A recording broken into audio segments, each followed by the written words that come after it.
Elijah Carter walked slowly down Maple Avenue, the rain soaking through his hoodie. He kept his head down, clutching his physics textbook close to his chest. Each step felt heavy, the world pressing in on him. Streetlights flickered in the puddles, and the only sound was the steady tap of water on the sidewalk. A car rolled by, headlights sweeping over him. Elijah didn't look up. He'd learned not to. He could feel eyes on him even when the street was empty. His heart beat faster, but he kept moving, counting the cracks in the pavement. A voice echoed from behind. "Hey, you're there!" Elijah froze, his grip tightening on the book. He turned slowly, rain dripping from his hood. A police cruiser idled at the curb, blue lights flashing in the mist. Officer Murphy leaned out the window, his face hard to read in the shadows. "Where you headed?" he called, voice sharp. Elijah answered quietly. "Home, from the library." Murphy's gaze lingered. "Show me your hands." Elijah shifted, holding the book in one hand, raising the other. The pages slipped, catching. The rain! He tried to steady them, but the water blurred the ink. "Both hands!" Murphy barked. Elijah let the book fall, both palms open, the silence stretched, broken only by the rain. Murphy stepped out, boots splashing. "You match a description," he said, moving closer. Elijah's voice was barely a whisper. "What description?" Murphy didn't answer. He reached for his cuffs, eyes cold. Elijah's breath caught, but he didn't run. He just stood there, the rain washing over him, waiting for what would come next. The blue lights flashed against the wet pavement, painting Elijah's shadow long and thin. Officer Murphy's boots thudded closer, the sound swallowed by the rain. Elijah's hands trembled, fingers splayed wide, the cold biting through his skin. Murphy's voice was low, almost bored. "Turn around. Hands on the hood." Elijah obeyed, pressing his palms to the slick metal. The cruiser's engine rumbled behind him, a steady growl. Murphy patted him down, rough and quick, his hands lingering at Elijah's pockets. "What's this?" Murphy pulled out a library card, holding it up to the light. "My library card," Elijah said, voice steady but small. Murphy tossed it onto the hood. "Are you out here late for a reason?" Elijah shook his head. "Just walking home." Murphy's grip tightened on his arm. "You know, you fit the description. Hoodie, dark jeans, out after curfew." Elijah's jaw clenched. "I didn't, do anything." Murphy ignored him, snapping the cuffs on tight. The metal bit into Elijah's wrists. "You can explain it downtown." Elijah's eyes darted to his textbook lying in the gutter, pages curling in the rain. "Can I get my book?" Murphy didn't look. "Leave it." Elijah swallowed hard, the words catching in his throat.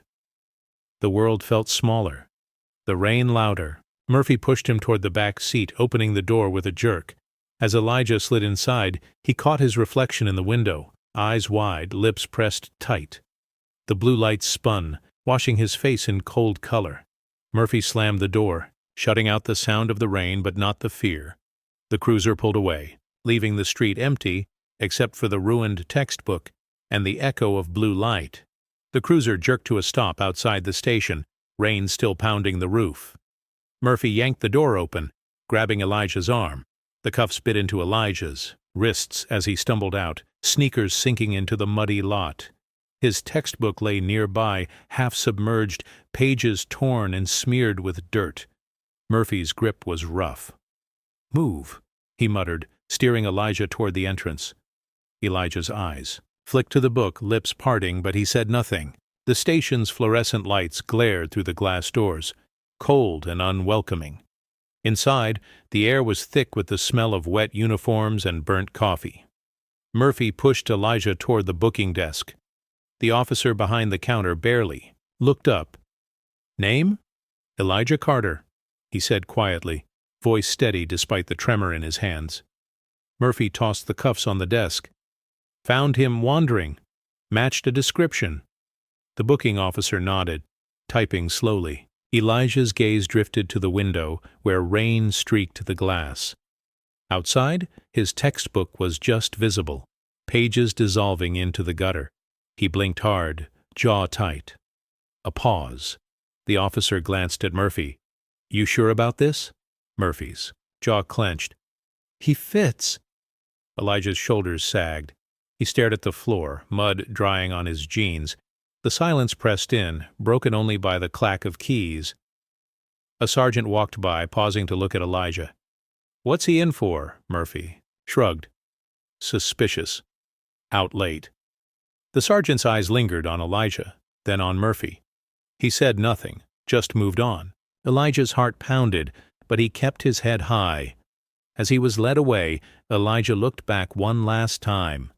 The book was gone, swept away by the rain, but the numbers, the work, the hope, they stayed with him, even as the mud dried on his skin. Marrig, holding cell, was cold, the walls painted a tired gray. Elijah sat on the bench, hands folded in his lap, eyes fixed on the floor. Murphy stood outside the bars, arms crossed, watching him with a look that was half boredom, half challenge. A clock ticked somewhere down the hall. The silence stretched, heavy and uncomfortable. Murphy finally spoke, voice low. "You think you're special? You think someone's coming for you?" Elijah didn't answer. He just stared at the scuffed tile, jaw set. Murphy stepped closer, keys jangling.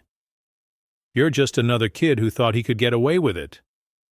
Elijah looked up, meeting Murphy's eyes.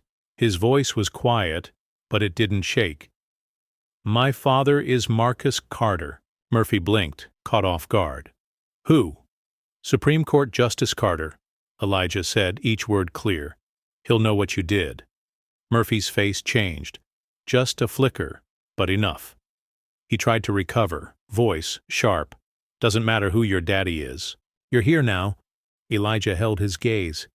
"It matters. You'll see." Murphy's jaw worked, but he said nothing. He turned away, but his steps were less certain, his shoulders tense. Elijah leaned back against the wall, letting out a slow breath. The cell felt less small now, the air a little lighter. He closed his eyes, listening to the distant hum of voices, the shuffle of feet, the world shifting just a little. Outside, Murphy paused at the desk, glancing at the phone. His hand hovered over it, uncertain. The power in the room had changed, and he felt it, like a storm rolling in, silent but unstoppable. Murphy stood at the front desk, staring at the phone as it rang again. Each ring seemed louder than the last. The sergeant glanced over, eyebrows raised. Murphy ignored him, but his hand shook as he finally picked up. A voice, calm and commanding, came through. "This is Justice Carter. My son Elijah is in your custody. I expect him to be released immediately and unharmed." Murphy swallowed hard. "Sir, there's been a misunderstanding." "No misunderstanding," the voice cut in. "I'm on my way. I suggest you prepare your report." Murphy hung up, face pale. The sergeant watched, silent. Around them, officers exchanged glances, whispers spreading like wildfire. The room felt colder, the air thick with judgment. In the cell, Elijah sat up straighter as the door buzzed open. Murphy entered, keys rattling. He unlocked the cuffs, avoiding Elijah's eyes. "You're free to go," Murphy muttered. Elijah stood, rubbing his wrists. "That's it?" Murphy nodded, jaw clenched. "You can leave." Elijah walked past him, pausing at the threshold. He looked back, voice steady. "You'll remember this." Murphy didn't answer.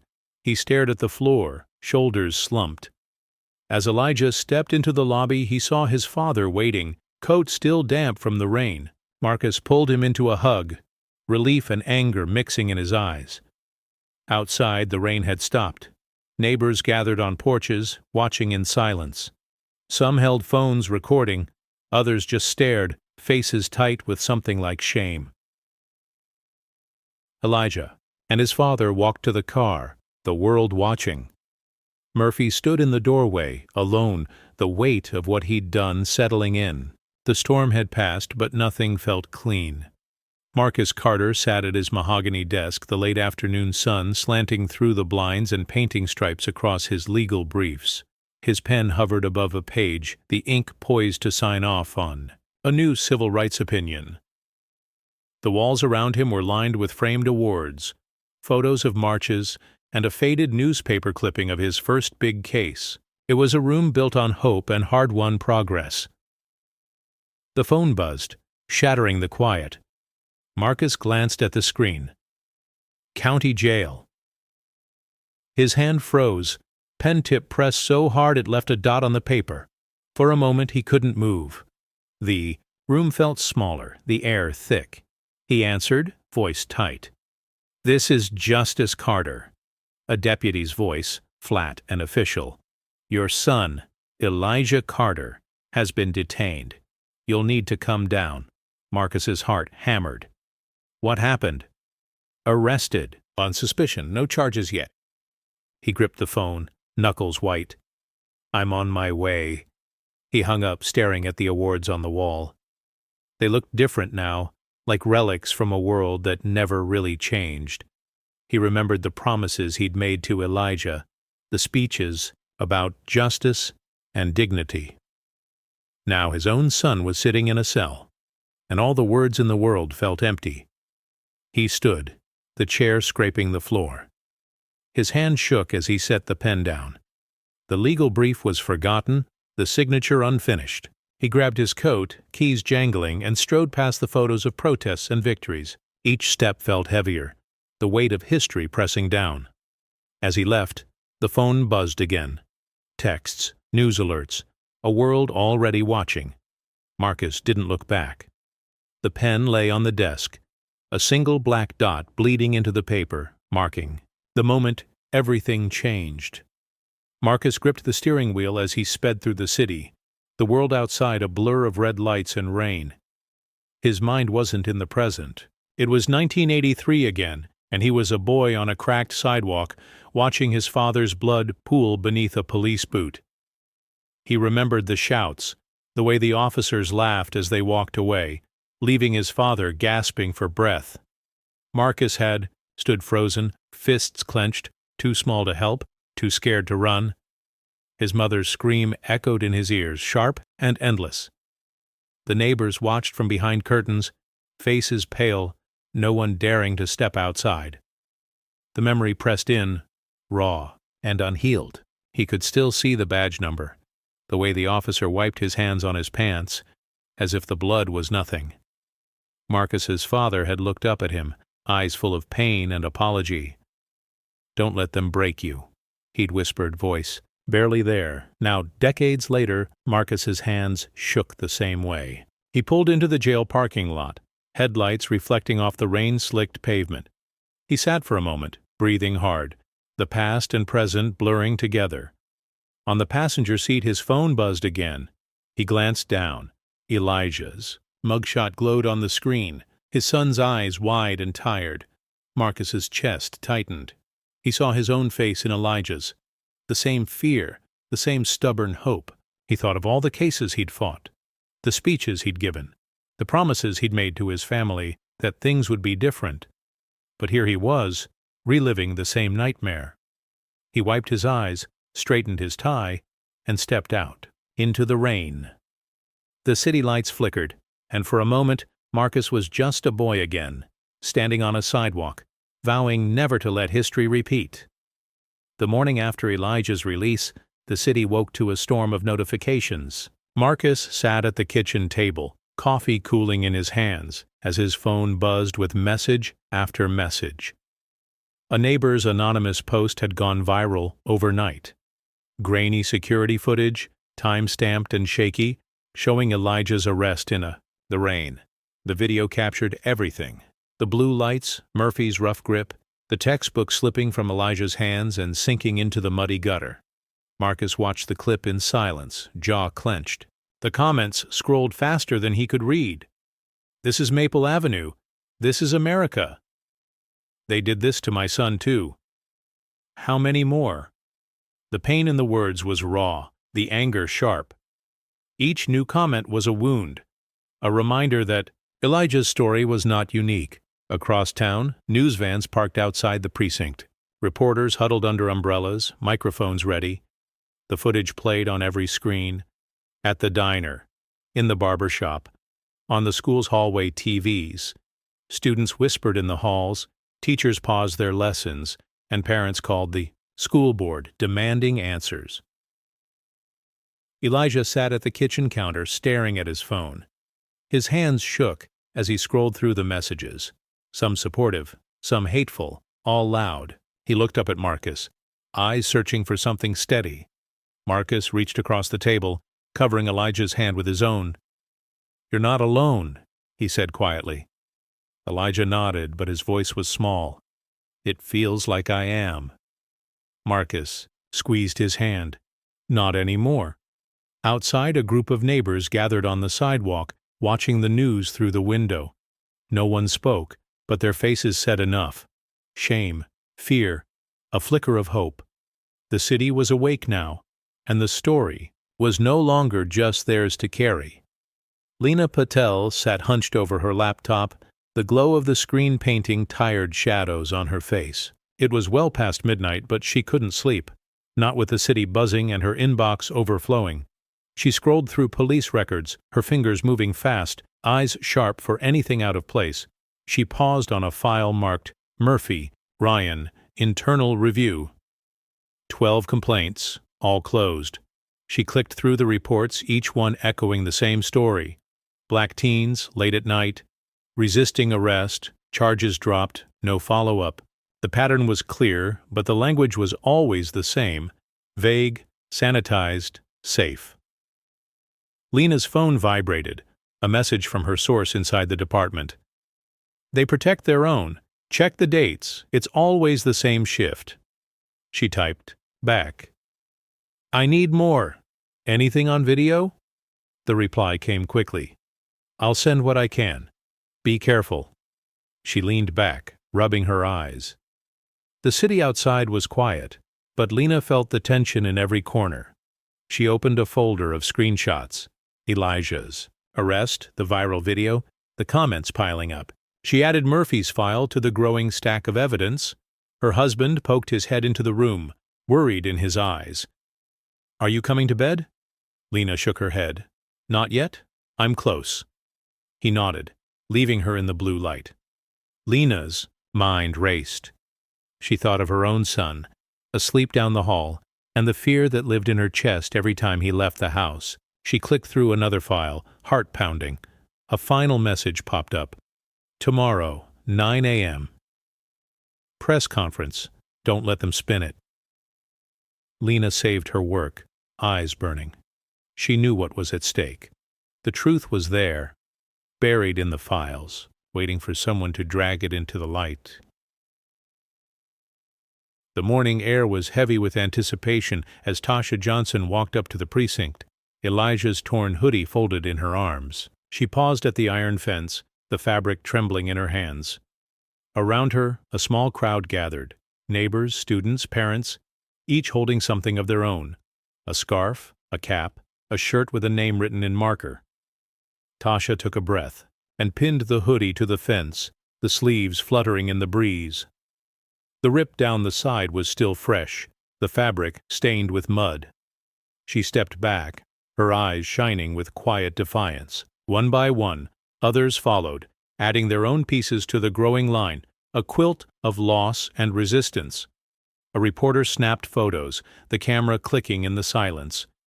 No one spoke, but the message was clear. The wind whipped the fabric, making it dance like whispered accusations. The fence, once a barrier, became a canvas of memory and protest. Elijah and Marcus arrived, standing at the edge of the crowd. Elijah's eyes widened as he saw his hoodie, now a symbol for something bigger than himself. Marcus put a hand on his son's shoulder, steady and proud. Tasha caught Elijah's gaze and nodded. "You're not invisible," she said softly. Her words meant for everyone. A police officer watched from the steps, arms crossed, face unreadable. He shifted uncomfortably as the line of clothing grew, the crowd swelling with each new addition. The silence was louder than any chant. A little. Girl tugged at her mother's sleeve. "Why are they putting clothes there?" she whispered. Her mother knelt beside her. "To remember, to say, 'We see you.'" The wind picked up, carrying the message down the block, past the news vans and the watching windows. The fence stood tall, draped in stories that refused to be forgotten. As dusk settled, the crowd outside the precinct grew.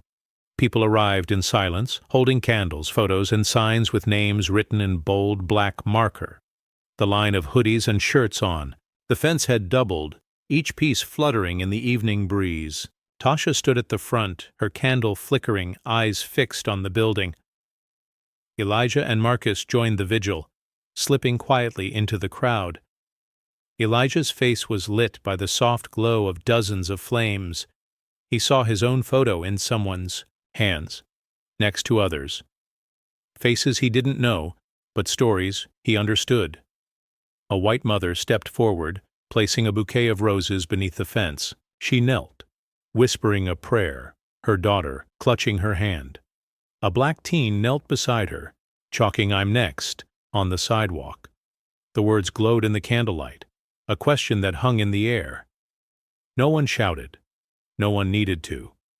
The silence was thick, heavy with grief and resolve. The only sounds were the soft sobs of a few, the click of a camera, the distant hum of traffic. Inside the precinct, Murphy watched from behind the blinds, his face pale, jaw clenched. He saw the crowd, the candles, the names.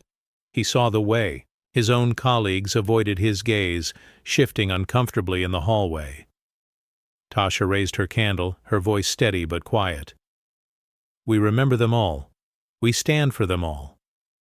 The crowd lifted their candles in answer, the light swelling, pushing back the darkness. Elijah squeezed his father's hand. Marcus nodded, pride and sorrow mingling in his eyes. The vigil was silent, but the message was deafening, a promise that this time they would not be ignored. As the night deepened, the candles burned on, a line of hope and memory stretching down the block. The house was quiet, the only sound the ticking of the grandfather clock in the hallway. Marcus, Elijah, and Elijah's mother sat around the dinner table, plates barely touched. The air was thick with everything left unsaid. Marcus stared at his food, jaw clenched. He slammed his fist on the table, making the silverware jump. "I fought so this wouldn't happen to you," he said, voice rough. "I spent my life fighting." Elijah didn't look up. He pushed peas around his plate, shoulders hunched. "But it did," he said softly. "It happened anyway." His mother reached for his hand, her own trembling. "We're here now. We'll get through this." Marcus shook his head, frustration burning in his eyes. "I thought if I worked hard enough, if I made it far enough, I could protect you. I thought the world would see you differently." Elijah finally looked at him, eyes tired but clear. "They don't care who you are, Dad. Not really. Not when they see me on the street." The clock ticked louder, filling the silence. Marcus's anger faded, replaced by something heavier. Regret, helplessness. He looked at his son, seeing not just the boy he'd raised, but the world that refused to change. Elijah's voice was barely above a whisper. "What's your move now?" Marcus didn't answer right away. He stared at the chandelier, the light, catching the tears he wouldn't let fall. "I don't know," he admitted, "but I'm not done fighting." Elijah nodded, a small, sad smile on his lips. "Me neither." His mother squeezed both their hands, her grip fierce. The three of them sat together, the world outside pressing in, but for a moment they were united, hurt, angry, but unbroken. The clock kept ticking, marking the time between what was lost and what might still be won.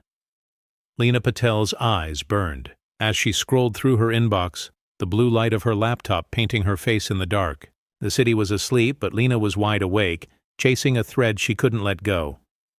She clicked open another forwarded message. Subject line, FW, hoodies again. Inside, a string of emails between Murphy's superiors, jokes about thugs, in hoodies. Comments about cleaning up the streets. Each line was a punch to the gut, the language casual, the prejudice clear. Lena's hands shook as she read, anger simmering beneath her skin. She copied the chain, pasting it into a new message. Her cursor hovered over the to field. She typed Marcus Carter's address, then paused. She knew what this meant, what it would start. Her phone buzzed, a text from her source. "You see it?" Lena replied, "I see it. It's enough." She hit send, attaching the files. The subject line was simple: proof. Burn it down. Across town, Marcus's phone lit up. He opened the email, reading each line in silence. His face hardened, jaw set. He forwarded the chain to the city's legal counsel, then to the press. No more secrets, no more hiding. Elijah watched from the doorway, sensing the shift. "What is it?" he asked. Marcus looked at his son, voice steady. "It's what they really think of us, and now everyone will know." Lena closed her laptop, exhaustion washing over her. She knew the story would break by morning. She knew the backlash would come, but for the first time, she felt hope. A small, fierce hope that the truth, once seen, could not be unseen. The city slept on, unaware that by sunrise, everything would be different. The television flickered in the Murphy household, the news anchor's voice echoing through the living room. Ryan Murphy sat slumped on the back porch, a bottle of whiskey dangling from his hand. The night was thick and humid, the air heavy with the scent of cut grass and regret. Inside, his wife watched the news, her face pale as the anchor read the leaked emails aloud. Racist jokes, cover-ups, and a culture of silence. Tonight, the city demands answers. She turned off the TV, the silence in the house suddenly deafening. She stepped outside, arms folded tight. "You said it was just your job, Ryan. You said you were following orders." Murphy didn't look at her. He took another swig, eyes fixed on the darkness beyond the fence. "You don't understand. They all do it. I just—" She cut him off, voice trembling. "You smashed a boy's future. You lied to me, to everyone." Murphy's grip tightened on the bottle. "I did what I had to. They would have fired me if I didn't." She shook her head, tears in her eyes. "You broke something in this family.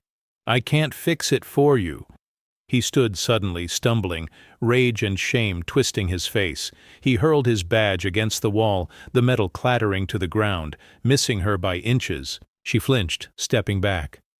"Get out," she whispered, voice raw. "I don't want you here tonight." Murphy stared at her, chest heaving.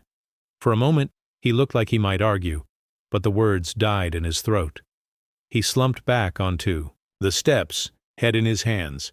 His wife closed the door behind her, locking it with a final click. Murphy sat alone in the dark, the badge glinting in the grass, the weight of his choices pressing down until he could barely breathe. The morning after the news broke, the Carter house was quiet. Elijah sat at the kitchen table, staring at the headlines on his phone.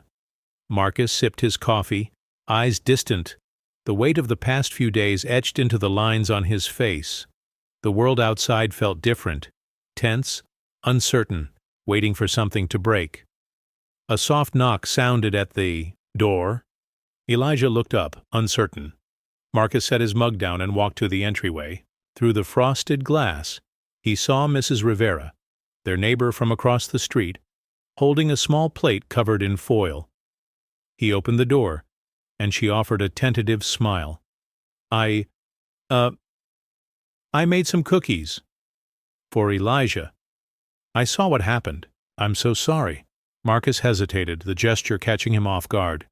He took the plate, nodding stiffly. "Thank you." Mrs. Rivera's eyes darted to Elijah, who stood behind his father, silent. "If you need anything. If you want to talk, or—" Her voice trailed off, awkward and uncertain. Marcus's expression hardened. "We're fine," he said, voice clipped. He closed the door gently, not slamming it, but firm enough to end the conversation. He carried the cookies to the kitchen, setting them on the counter. Elijah watched, then picked up the note tucked beneath the plate. In careful handwriting, it read, "I'm sorry. I should have said something sooner." Marcus glanced at the note, then at the cookies. He picked up the plate and dropped it in the trash, the clatter echoing in the quiet room. Elijah retrieved the note, folding it and slipping it into his pocket. He looked at his father, voice soft. "She tried." Marcus shook his head, pain flickering in his eyes. Too late. Elijah sat back down, the note warm in his hand. For the first time, he wondered if maybe, just maybe, things could change. One small apology at a time. The newsroom was buzzing, phones ringing and screens flashing with updates about the scandal. Lena Patel sat at her cluttered desk, eyes red, from lack of sleep, when a young officer in plainclothes slipped quietly through the side door.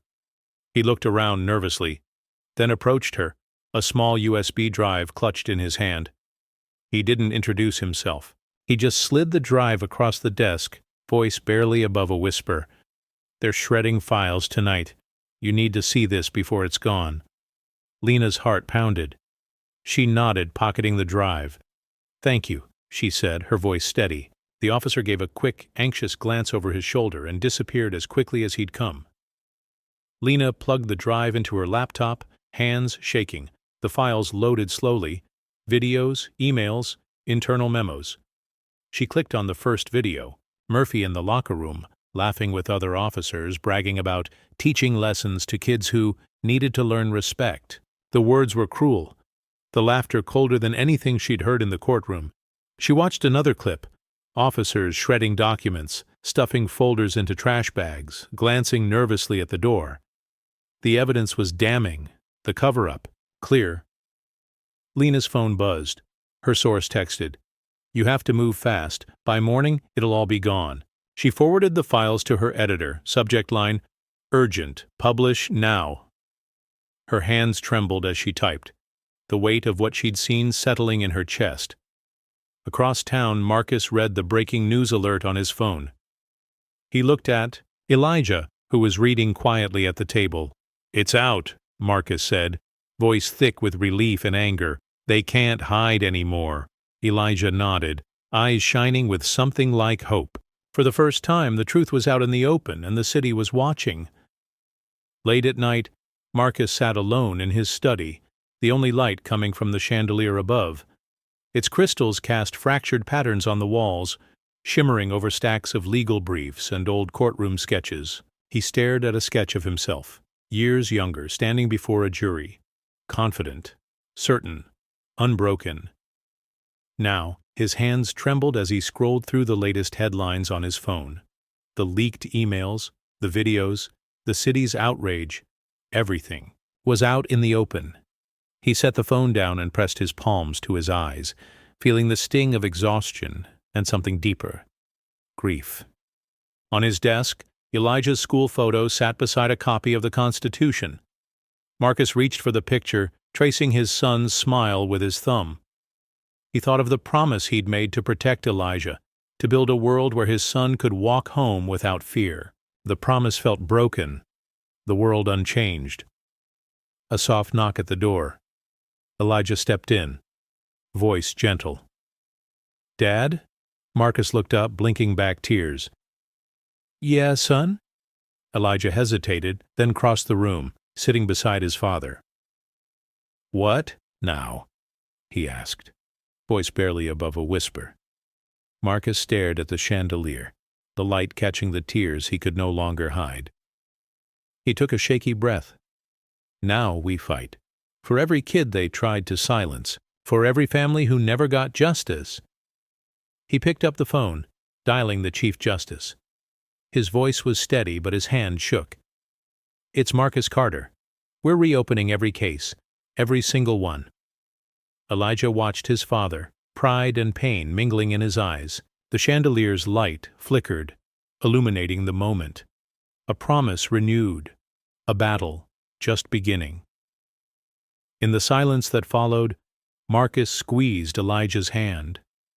The world outside was still broken, But inside that room, hope glimmered, fragile but unyielding. The courtroom buzzed with quiet murmurs, the tension thick enough to choke. Marcus Carter stepped through the double doors, his black robes flowing like a storm cloud. The gallery hushed as he entered, all eyes on the man who had become the face of justice in a city desperate for change. Officer Ryan Murphy sat at the defense table, slouched in his chair, his lawyer whispering hurried advice. Murphy smirked, his confidence intact. Or at least that's what he wanted the room to believe. His gaze flickered to Marcus, but he quickly looked away. The bailiff's voice rang out, sharp and commanding. All rise. The room stood as Marcus approached the bench, his movements deliberate, his presence heavy with authority.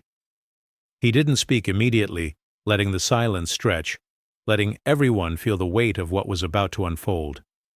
Murphy shifted uncomfortably in his seat. His lawyer cleared his throat. Your Honor, we believe this case has been blown out of proportion. Marcus raised a hand, cutting him off without a word. The lawyer froze mid-sentence, sinking back into his chair. Marcus's voice was calm, but cold as he addressed the court. This is not just about one boy. This is about a system that has failed countless families. He turned toward Murphy, his gaze piercing. Officer Murphy, your actions have brought us here today, but this is bigger than you. Murphy's smirk faltered. He glanced at the gallery, parents holding photos of their children, reporters, scribbling notes, protesters staring him down through the glass doors. Marcus leaned forward slightly, his tone dropping lower. Today, we will shine a light on what has been hidden for far too long. The gavel sat untouched on the bench, its shadow stretching across Murphy's face like a silent verdict. Marcus's fingers barely trembled as he reached for the folder. On the bench, the courtroom watched, breath held, as he slid it across the polished wood toward the defense table. Murphy's lawyer hesitated, then opened it, eyes scanning the contents. Murphy leaned in, his smirk returning for a moment, until the first photo appeared on the screen behind them. A black teenager, handcuffed, face pressed to the hood of a squad car. The next slide, another boy, same age, same fear in his eyes. Then another, and another.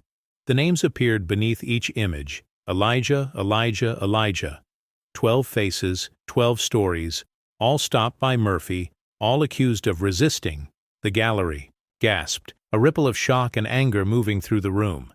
Parents clutched each other's hands. Reporters' pens scratched furiously. Murphy's smirk faded, his jaw tightening as the images kept coming. Marcus's voice was steady, almost gentle. Officer Murphy, can you explain these stops? He didn't raise his voice. He didn't need to. Murphy's lawyer shifted in his seat, whispering urgently. Murphy stared at the screen, color draining from his face. They matched descriptions, he muttered, but the words sounded hollow, lost in the echo of the gallery's disbelief. Marcus didn't look away. 12 boys, all with the same name, all with the same story, all stopped by you. Murphy's hands fidgeted in his lap. The silence pressed in, heavier than any accusation. A mother in the gallery wiped her eyes. A father shook his head, lips pressed tight. The judge's gavel remained untouched, but the verdict was already written in the faces of those watching. Marcus closed the folder, his eyes never leaving Murphy.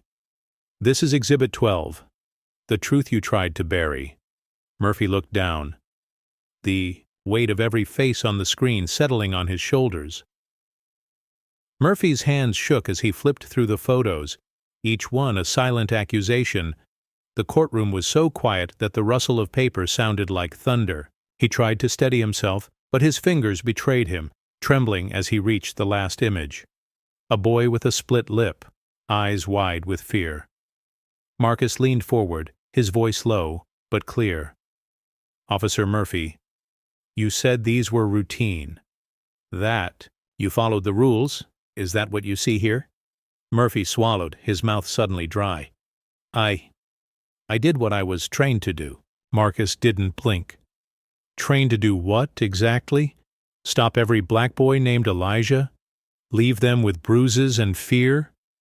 A reporter's phone buzzed, the livestream count climbing past 100,000.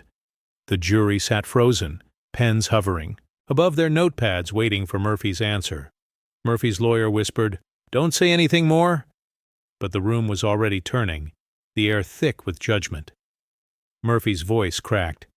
"I was just doing my job." Marcus's eyes narrowed. "Your job is to protect, not to terrorize." Murphy looked down, unable to meet anyone's gaze. The silence stretched, broken only by the sound of someone in the gallery quietly weeping.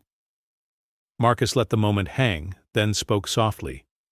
"This isn't about training. It's about choices, and you made yours, again and again." Murphy's shoulders slumped. The mask of confidence he'd worn for years slipped, replaced by something raw and uncertain. The judge finally spoke, voice heavy. "Officer Murphy, you may step down." Murphy stood, legs unsteady, and left the witness stand. The gallery watched him go, some with anger, others with pity, all with the knowledge that something had finally cracked. Marcus sat back, the folder closed on the table, the truth laid bare for all to see. The courtroom's tension spilled into the streets before the session even ended. A reporter's live stream, shaky but relentless, captured every detail. Murphy's trembling hands, Marcus's unwavering stare, the gallery's silent outrage. Within minutes, the clip was everywhere. Phones buzzed in classrooms, offices, and city buses. The city's heartbeat synced to the rhythm of a single question. How many more? Outside, protesters gathered, their voices rising in a chant that echoed off the courthouse walls. "No more names! No more names!" The words pulsed through the crowd, a wave of anger and hope. A teenager in a faded hoodie held up a cardboard. Sign, "I'm Elijah 13. His friends stood beside him, faces set, candles flickering in their hands. Inside, Murphy sat at the defense table, head bowed, the noise from outside seeping through the windows. He could hear the chants, the car horns, the distant wail of sirens. His lawyer tried to speak, but Murphy barely listened. The world he'd known, one of silent protection and easy excuses, was slipping away, replaced by a storm he couldn't control. Marcus watched from the bench, his face unreadable. He saw the live stream on a clerk's phone, the comments scrolling faster than anyone could read. Finally, about time. That's my son's story, too. The city was awake, and it was angry. A mother in the gallery clutched her daughter's hand, tears streaming down her face. A father whispered, "We're not invisible anymore." The judge called for order, but the gavel's echo was lost in the roar outside. As the sun set, the courthouse windows rattled with the force of the crowd's fury. Murphy looked up, eyes hollow, as if seeing the world for the first time.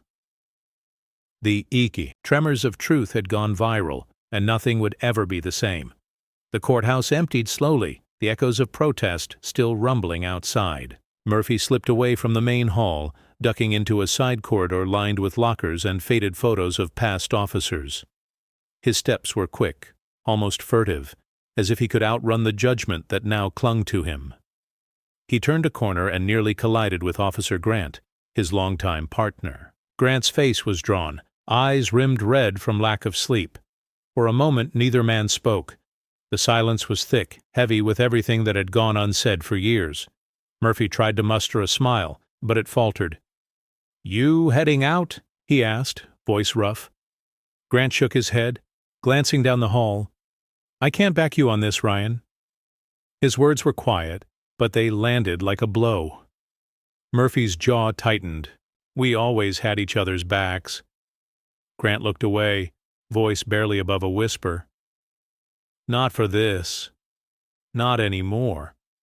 Murphy searched his partner's face for some sign of understanding, but found only regret. "You know what it's like out there. You know what they expect from us." Grant's shoulders slumped. "Doesn't make it right." A cleaning lady passed by, eyes averted, pushing her cart in silence. Murphy caught his own reflection in the elevator doors, smaller, older, fragmented by the metal seams. Grant stepped back, shaking his head. "I'm done, Ryan. I have to be." Murphy reached out, but Grant was already gone, footsteps echoing down the empty corridor. Left alone, Murphy stared at his reflection, the uniform suddenly feeling too tight, too heavy. The hallway felt colder, the walls closing in. For the first time, he realized just how alone he was. The backroom whispers had become a roar, and there was nowhere left to hide. The chief's office was silent, the blinds drawn tight against the noise from the street. The only light came from a desk lamp, casting long shadows across stacks of paperwork and a battered city map. Officer Grant entered first, his face set, 3 other officers trailing behind him. Each man's steps were slow, deliberate, the weight of the moment pressing down on their shoulders. The chief looked up, eyes tired, lips pressed into a thin line. He didn't speak as Grant approached the desk, badge in hand. Grant set it down with a quiet finality, the metal glinting in the lamplight. "We're done," Grant said, voice steady but low. He didn't look at Murphy, who stood just outside the doorway, watching with hollow eyes. One by one, the other officers followed, placing their badges on the desk. The sound was soft, but it echoed in the small room, a series of tiny thuds. That felt like thunder. The chief stared at the growing pile, his silence louder than any protest outside. He finally spoke, voice rough. "You know what this means?" Grant nodded. "We can't be part of this anymore. Not after what we saw. Not after what we let happen." The chief's gaze lingered on the badges, then drifted to the window, where the faint glow of protest. Signs flickered in the night. "You're making a statement." Grant's jaw tightened. "Someone has to." Murphy shifted in the hallway, the sound of his own breathing suddenly deafening. He watched as the men he'd called brothers turned away, their loyalty broken, their silence finally shattered. The chief gathered the badges, his hands shaking. He didn't try to stop them, he just sat back, the pile of metal a testament to a system unraveling. Outside, the chants grew louder, but inside, the quiet was absolute. The steps of the precinct were crowded, the air electric with anticipation. Tasha Johnson stood at the top, megaphone in hand, her eyes sweeping over the sea of faces below. Protesters pressed close. Candles and signs held high, their voices a low hum waiting to rise. Tasha took a breath, her heart pounding. She raised the megaphone, her voice cutting through the night. "They thought we'd stay silent." The crowd erupted, the words rolling down the street like thunder. She waited for the noise to settle, then spoke again, her tone fierce but steady. "They thought we'd let them write the story, but this—" She gestured to the crowd, the fence draped, in hoodies, the faces shining in the candlelight. "This is our story now." A black mother stepped forward, her hands trembling as she offered Tasha a photo. "My son," she whispered, tears streaking her cheeks. "He was another Elijah. He never came home." Tasha took the photo gently, holding it up for all to see. "We remember them all," she said, her voice breaking but strong. "We fight for them all." The crowd answered, a wave of voices chanting names, each one a promise not to forget. Murphy watched from a window above, his face pale, the sound of the crowd shaking the glass. Tasha's eyes found Elijah and Marcus in the crowd. She nodded, a silent vow passing between them. The city was listening now, the silence broken for good. As the chant swelled, Tasha lifted the photo high, her voice ringing out. "No more names, no more names." The words echoed down the block, carried by hope and grief and the certainty that change had finally begun. The night was alive with their roar, and for the first time it drowned out the fear. The precinct locker room was quiet, the fluorescent lights buzzing faintly overhead. Ryan Murphy stood in front of his locker, the door slightly ajar, its contents sparse. The once pristine uniform hung limp on a wire hanger, the badge missing from its usual spot. He stared at the empty space, his reflection distorted in the metal door. He reached inside, pulling out a crumpled photo of himself and his fellow officers taken years ago. They were smiling, arms slung over each other's shoulders, their badges gleaming in the sunlight. Murphy's grip tightened around the edges of the photo until it tore down the middle. He let the pieces fall to the floor. As he rummaged through the locker, a sticky note fluttered out and landed at his feet. He bent down slowly, picking it up with trembling hands. The words were scrawled in uneven handwriting. "You're alone." His breath caught, and for a moment he couldn't move. Down the hall, voices echoed. Low murmurs, footsteps shuffling. Murphy turned toward the sound just as a group of officers walked past without looking at him. Their backs were straight, their faces unreadable, but their silence said everything. Murphy swallowed hard and stuffed his belongings into a duffel bag. The zipper stuck halfway, but he didn't bother fixing it. He slung the bag over his shoulder and stepped out into the hallway. As he walked toward the exit, more officers passed by. Some glanced at him briefly before looking away. Others didn't acknowledge him at all. The camaraderie he had once relied on was gone, replaced by cold indifference. Murphy reached the door and paused, glancing back one last time. The locker room was empty now, hollow and lifeless, a reflection of everything he'd lost. He stepped outside into the night, alone. Marcus Carter sat alone in his office, the city's lights flickering through the window behind him. The room was quiet, the only sound the faint hum of traffic far below. On his desk lay Elijah's textbook, now dried and mud-stained, its cover warped but the pages still intact. Marcus ran his fingers over the equations, tracing the faded ink, a tear slipping down his cheek and smudging the numbers. He picked up the book, holding it close, remembering the nights he'd helped Elijah with homework, the laughter, the frustration, the pride. Now, every mark on the page felt heavier, every answer a reminder of what his son had endured. The silence in the room pressed in thick with everything Marcus wanted to say but couldn't. His phone buzzed, lighting up with messages. Congratulations, outrage, requests for interviews. He ignored them all, letting the screen go dark.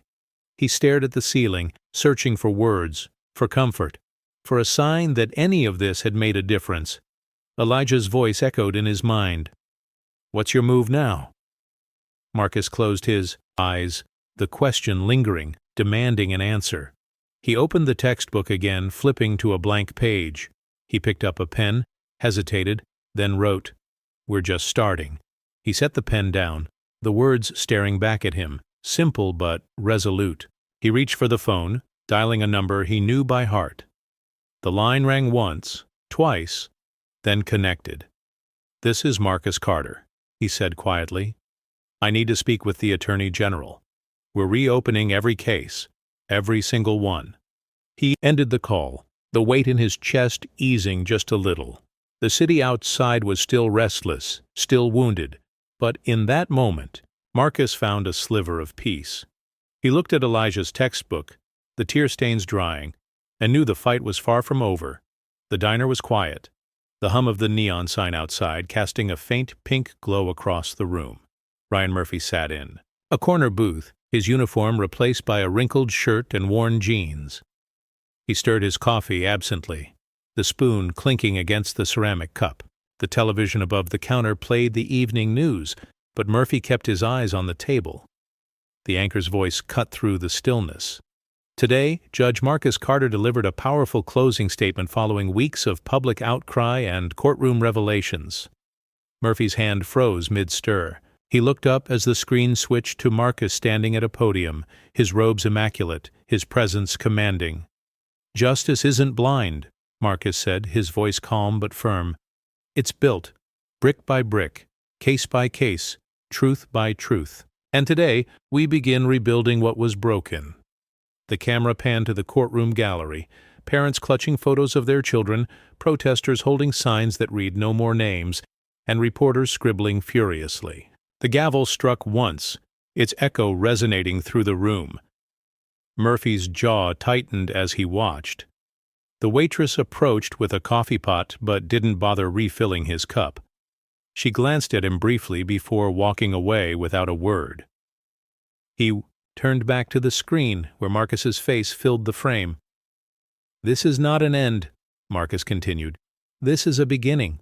For Elijah, for every Elijah who came before him, and for those who will come after.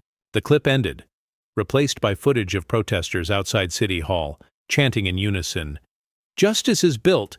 Justice is built!" Murphy slumped back in his seat, the weight of their voices pressing down on him. He reached for his coffee but stopped when he saw his reflection in the dark liquid, tired, hollow, and unrecognizable. The gavel's echo lingered in his mind, louder than anything else in the room. The sun was just beginning to set as Ryan Murphy pulled his patrol car to the curb in front of his house. The engine idled, a low, restless growl that filled the silence of the block. He sat behind the wheel, staring at the empty driveway, the curtains drawn tight in every window. The house looked smaller now, stripped of warmth and welcome. He finally stepped out, the car door shutting with a dull thud. The street was quiet but not peaceful. A neighbor across the way glanced up from her garden, then quickly looked down, pretending to fuss with the soil. 2 houses down, a man walking his dog crossed to the other side, leash pulled tight, eyes fixed on the ground. A child's ball bounced into the road, rolling to a stop near Murphy's feet. He bent to pick it up, the rubber cool and familiar in his hand. He looked up, searching for the owner. A little boy stood on the sidewalk, frozen, his mother's hand gripping his shoulder. She shook her head, her eyes hard.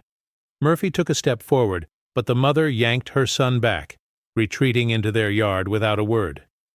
He placed the ball on the curb and straightened, the weight of every silent rejection pressing down on him.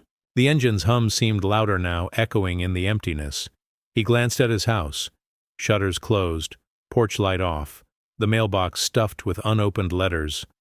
Murphy lingered on the sidewalk, hoping for a wave, a nod, any sign that he still belonged.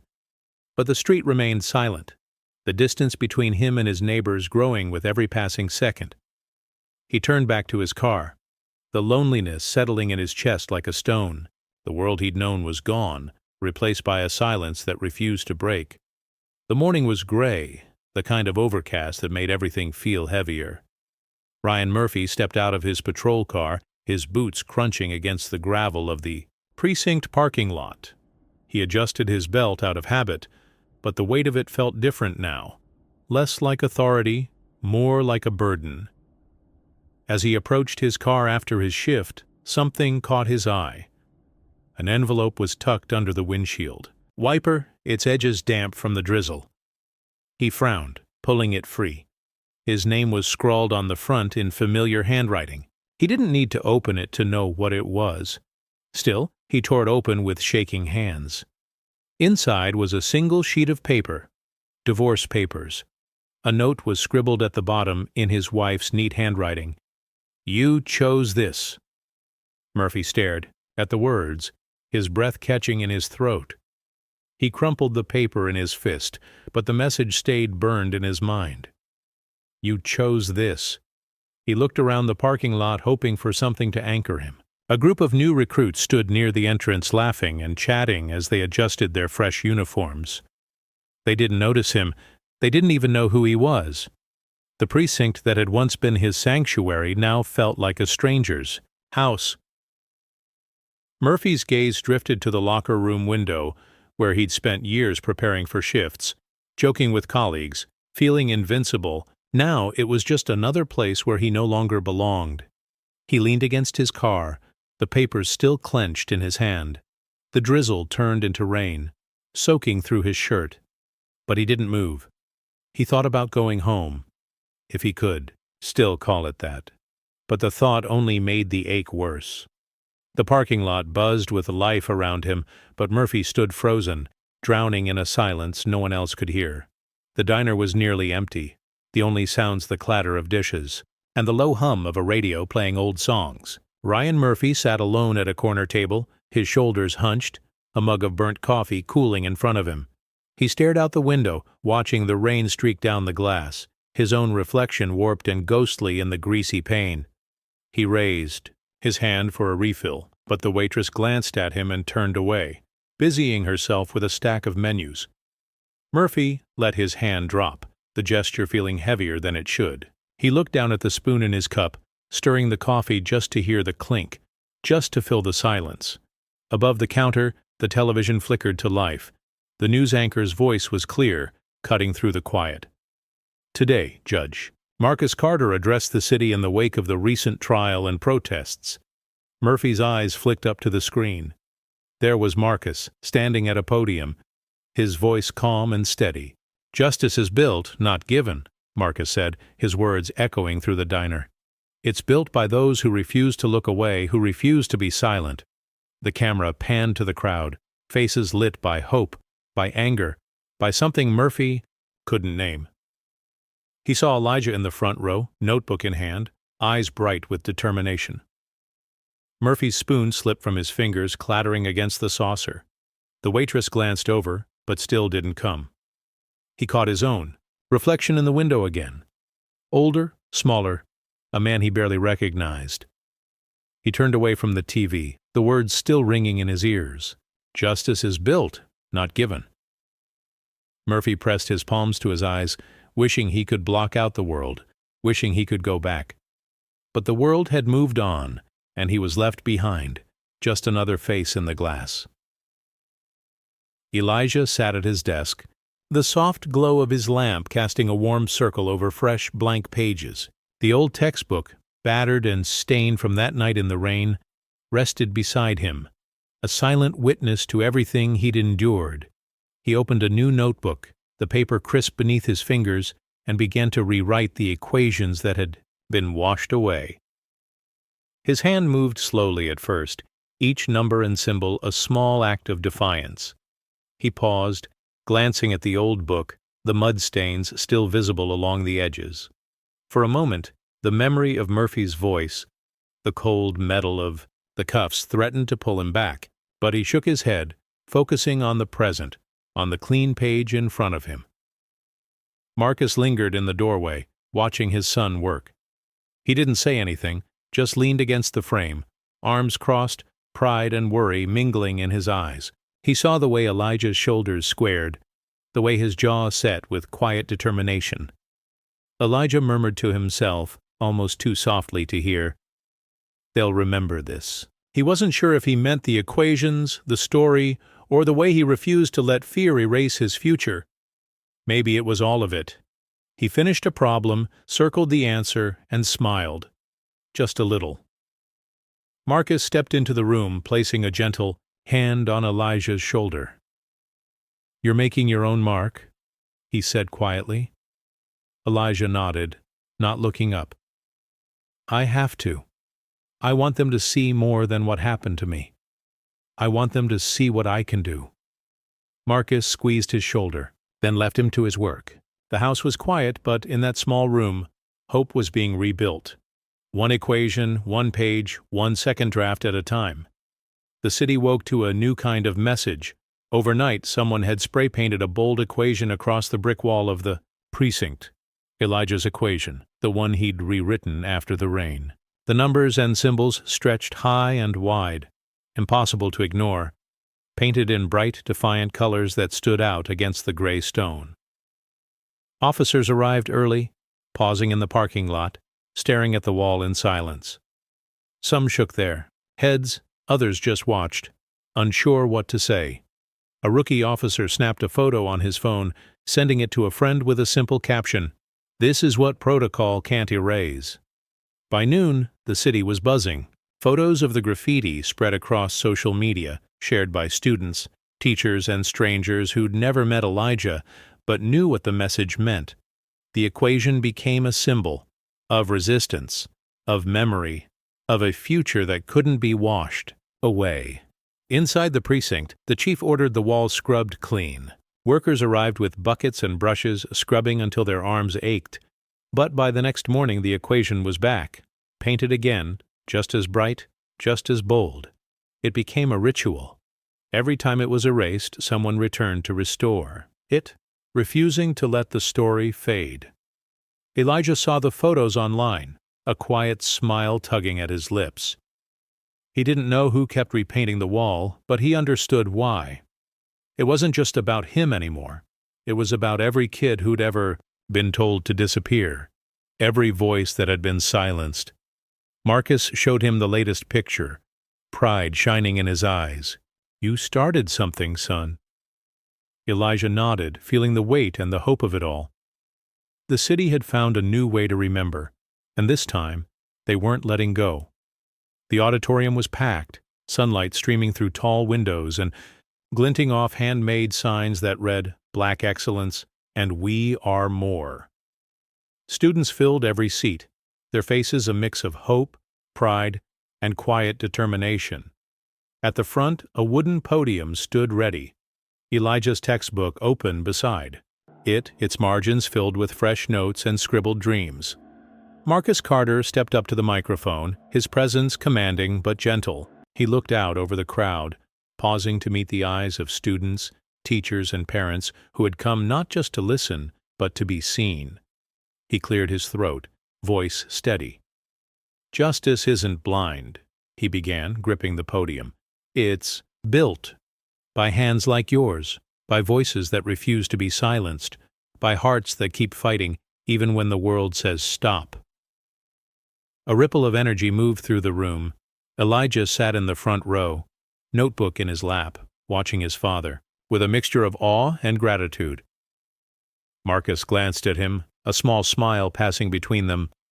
He continued, "We are here today because one story became many, because one act of courage inspired a city to look closer, to ask harder questions, to demand better answers. Justice is not a gift, it's a responsibility." He gestured to the open textbook. "This book, these equations, are more than numbers. They are proof that no one can erase your future, no matter how hard they try. Every mark, every answer, every correction is a step forward." The students raised their signs, the words bold and bright. Marcus's voice softened. "You are the builders. You are the future. Don't let anyone tell you otherwise." The applause was thunderous, echoing off the walls. Elijah closed his notebook, a sense of purpose settling in his chest. The fight wasn't over, but for the first time it felt like they were winning. The library was quiet, sunlight filtering through tall windows and dust motes swirling in the air. Elijah sat at a round table, a stack of fresh notebooks beside him. Across from him, a 12-year-old boy named Malik hunched over a math worksheet, pencil tapping nervously against the page. Malik frowned, erasing his answer for the third time. "What if I get it wrong again?" he whispered, eyes darting. To Elijah for reassurance. Elijah leaned forward, his voice gentle but sure. "Then you try again. That's how you learn. They don't get the last word. You do." Malik hesitated, then wrote the answer again, slower this time. Elijah watched, remembering his own fear, the way doubt had crept in after that night on Maple Avenue. He saw himself in Malik, the uncertainty, the hope, the need for someone to believe in him. A librarian passed by, offering a quiet smile. Other students glanced over, some curious, some inspired. The room felt different now, filled, with a quiet energy, a sense that something important was happening. Malik looked up, a small grin breaking through. "I got it right," he said, pride in his voice. Elijah nodded, smiling back. "See? You just needed another shot." Malik gathered his things, confidence growing with every movement. "Will you help me again next week?" "Of course," Elijah replied. "Any time." As Malik left, Elijah sat back, letting the moment settle.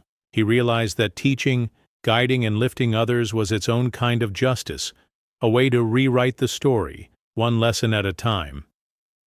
He glanced at his own notebook, the pages filling up with new equations, new dreams. The world outside was still, hard, still unfair, but here, in this small circle of light, hope was being built, quietly, steadily, and for everyone who needed it. The house was silent, the kind of silence that settles after too many arguments and too many goodbyes. Ryan Murphy stood in his bedroom, the morning sun barely reaching through the closed blinds. He opened his dresser drawer, searching for a pair of socks, but his hand paused when he saw the old badge lying beneath the folded clothes. He picked it up, the metal cool and heavy in his palm. The badge was tarnished now, the numbers dull, the shine long gone. Next to it was a school photo of his daughter, her smile bright and hopeful. He ran his thumb over her face, remembering the last time she'd called. Weeks ago, before everything changed. He tried her number again, listening to the ring, but it went straight to voicemail. He didn't leave a message. He set the phone down, the silence in the room growing thicker. Murphy stared at the badge, memories flooding back. His first day on the force, the pride in his father's eyes, the sense of belonging he'd once felt. Now it was just a piece of metal, stripped of meaning, a reminder of everything he'd lost. He dropped the badge back into the drawer, letting it land with a dull thud. He closed the drawer harder than he meant to, the sound echoing through the empty house. He sat on the edge of the bed, head in his hands, the weight of regret pressing down. Down the hall, laughter drifted from a neighbor's open window, a reminder of a world that had moved on without him. Murphy listened, wishing he could go back, wishing he could fix what he'd broken. But the badge stayed hidden, gathering dust, while the world outside kept turning, leaving him behind, alone with his choices. The lot where the old precinct fence once stood was now alive with color and hope. Tasha Johnson knelt in the soft earth, her hands dirty as she pressed a seedling into the ground. Around her, volunteers of all ages worked side by side, digging, planting, laughing, and sharing stories. The sign at the entrance read, "Elijah's Equation, We Grow Justice, Here." Children ran between the rows, their laughter ringing out as they watered new sprouts. Parents watched, some with tears in their eyes, remembering the fence draped in hoodies and pain. Now sunflowers and tomatoes replaced the cold metal, and the air was filled with the scent of fresh soil and possibility. Tasha stood, wiping her hands on her jeans. She looked at the mural painted on the garden wall. Elijah's Equation, bright and bold, surrounded by handprints in every shade. It was a promise that the past would not be forgotten, but that the future could be different. Elijah arrived with Marcus, both carrying trays of seedlings. They were greeted with smiles and hugs, the community embracing them as family. Elijah knelt beside a little girl, showing her how to plant a seed. "You cover it up, give it water, and wait," he explained. "Good things take time," the girl grinned, pressing her hands into the dirt. "Will it really grow?" Elijah nodded. "If we take care of it, it will." Tasha watched them, her heart full. She knew the garden was more than just plants. It was a living symbol of what could be built from pain, a place where justice grew quietly, day by day. As the sun set, the garden glowed with hope, each plant a testament to resilience, each handprint a vow to keep building something better. The gas station was nearly empty, the sky painted with the soft gold of early evening. Elijah pulled up to the pump, the familiar rattle of his old car, echoing in the quiet. He stepped out, stretching his arms, the weight of the day finally starting to lift. On the passenger seat his textbook rested, its pages clean, dry, and filled with new notes. Across the lot, Ryan Murphy stood by his own car, fumbling with the gas nozzle. His hands shook as he tried to steady the pump, eyes fixed on the numbers, ticking by. He looked older, smaller, the lines on his face deeper than before. For a moment, their eyes met across the concrete. Elijah paused, keys in hand, unsure what to do. The world seemed to hold its breath. Murphy's gaze flickered with something like regret, his shoulders sagging as he realized who stood before him. No words passed between them. There was no need. Everything that needed to be said had already been spoken in courtrooms, on sidewalks, in the silence of empty homes. Elijah gave a small, respectful nod, an acknowledgement, not of forgiveness, but of understanding that the story had changed. Murphy nodded back, his lips pressed tight. He looked away first, focusing on the pump, his hands still trembling. Elijah finished filling his tank, slid behind the wheel, and glanced once more at the man who had changed his life. As Elijah drove off, the textbook shifted on the seat beside him, a quiet reminder of what he'd reclaimed. The road ahead was open, the past finally behind him. Murphy watched the car disappear down the street, the sound of the engine fading into the evening air. For both men, the moment lingered. A last glance, heavy with everything lost and everything learned, as the world moved forward, 1 mile at a time.